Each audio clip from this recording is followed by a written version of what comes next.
Kami dari kelompok 1 ingin mempresentasikan tentang materi kami, yaitu periodisasi hukum Islam.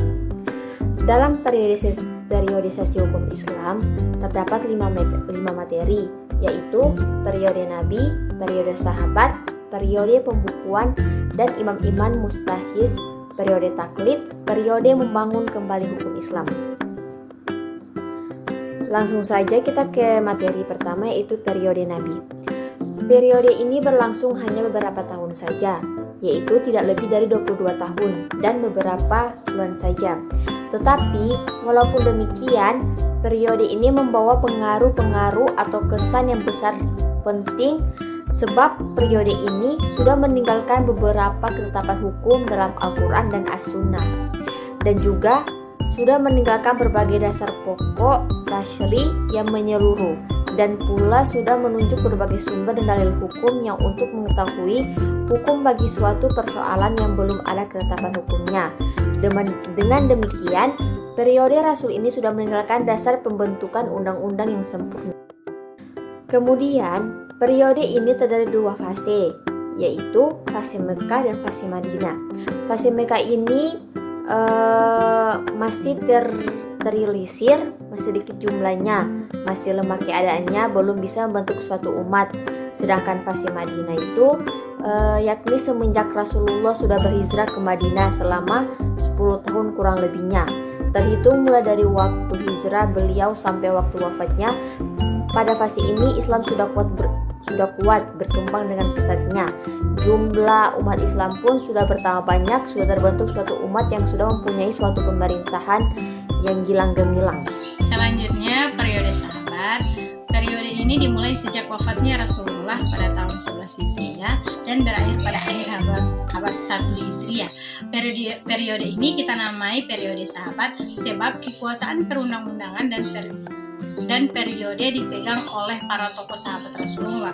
Di antaranya ada yang hidup sampai puluhan terakhir dari abad 1 Hijriah seperti sahabat Anas bin Malik wafat tahun 93 Hijriah atau 316 Masehi.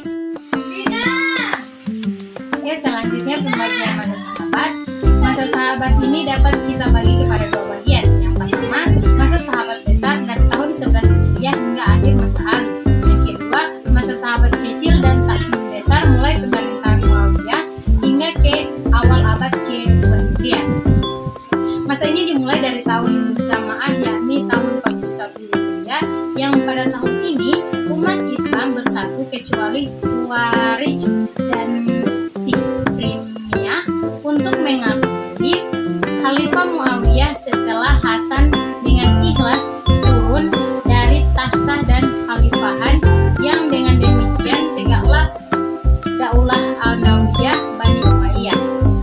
Di antara para mufti dari kalangan sahabat di Madinah ialah yang pertama Abu Bakar As-Siddiq wafat pada tahun 13 Hijriah, yang kedua Umar bin Khattab yang wafat tahun 20 Hijriah, yang ketiga Utsman bin Affan yang wafat tahun 30 Hijriah, dan yang keempat Zaid bin Sabit yang wafat tahun 40 Hijriah, yang kelima Ubay bin Ka'ab wafat tahun 21 Hijriah, yang keenam Abdullah bin Umar yang wafat tahun 73 Hijriah, dan Ali bin Abi Thalib yang wafat pada tahun 20 Hijriah.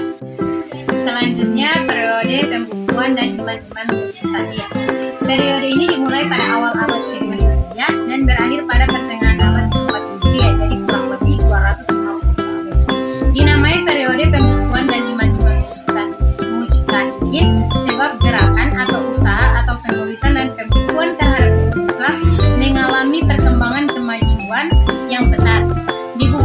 Dibukukanlah As-Sunnah, fatwa-fatwa atau pendapat-pendapat para mufti dari kalangan sahabat, tabi'in, komentar secara mendalam tentang tafsir Al-Quran, and fiqh para imam mujtahid dan karangan-karangannya dalam ilmu usul. Faktor-faktor yang menimbulkan pertumbuhan hukum Islam serta gerak ijtihad yang sangat besar atau sehingga menimbulkan masa kemasaan. Dalam periode ini banyak sekali, tetapi banyak penting diantaranya adalah sebagai berikut. Yang pertama, pemerintahan Islam pada periode ini sudah meluas daerah kekuasaannya. Yang kedua, ulama yang memangku tugas perundang-undangan dan memberi fatwa dalam periode ini. Yang ketiga, umat Islam dalam periode ini kuat sekali menjaga diri. Yang keempat, muncullah pemuka-pemuka dengan bakat dan persediaan. Selanjutnya, periode taklid.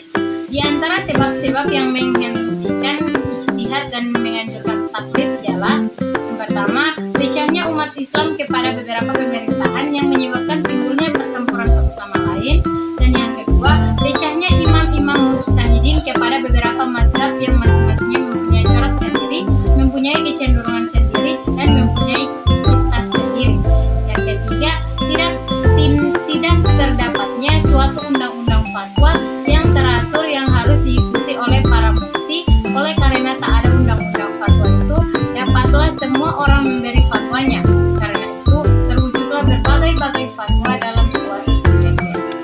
Baik, saya akan melanjutkan materi yang telah disampaikan oleh rekan saya, yaitu periode membangun kembali hukum Islam. Masa kelima gerakan membangun kembali fikih Islam di pertengahan abad ke-18 Masehi. Timbullah reformasi dan melepaskan diri dari taklid dalam tubuh umat Islam. Usaha ini tidaklah terjadi sekaligus, melainkan berangsur-angsur. Usaha ini timbul setelah timbulnya kesadaran nasional. Kaum muslimin mengetahui dan merasakan adanya kemunduran yang kemudian menimbulkan gerakan-gerakan keagamaan di berbagai negeri-negeri Islam. Dihisas dalam abad ke-13 Hijrah atau abad ke-18 Masehi, timbul gerakan Wahabi yang dipelopori oleh Muhammad Ibnu Abdul Wahab, wafat pada tahun 1206 Hijrah, yang mengumandangkan seruan pembasmian bidah dan mengajak kembali kepada Quran dan Sunnah dan amalan-amalan ulama sahabat. Dari beliaulah tumbuh pengikat Wahabiyah. Di Libya, Muhammad Ibnu Sanusi yang pernah juga melewat ke Afrika dalam usaha menyeru masyarakat untuk membersihkan agama daripada usaha-usaha infiltrasi musuh Islam yang menyisipkan ajaran-ajaran yang menyesatkan dan mengajak untuk kembali kepada Quran dan Sunnah Nabi, kepada amalan-amalan ulama salaf. Di Syariah, timbul usaha perbaikan yang bersendi agama yang dibangun oleh Al-Mahdi dan mengajak kembali kepada hukum Tuhan dan Rasulnya.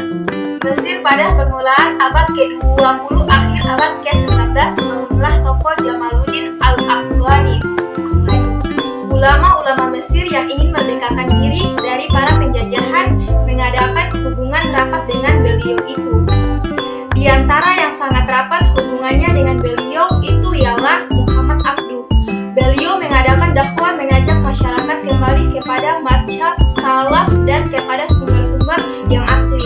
Dan beliau-beliau itu mengumumkan perang terhadap taklid, menyatukan mazhab, serta menjauhkan bidah dan khurafat.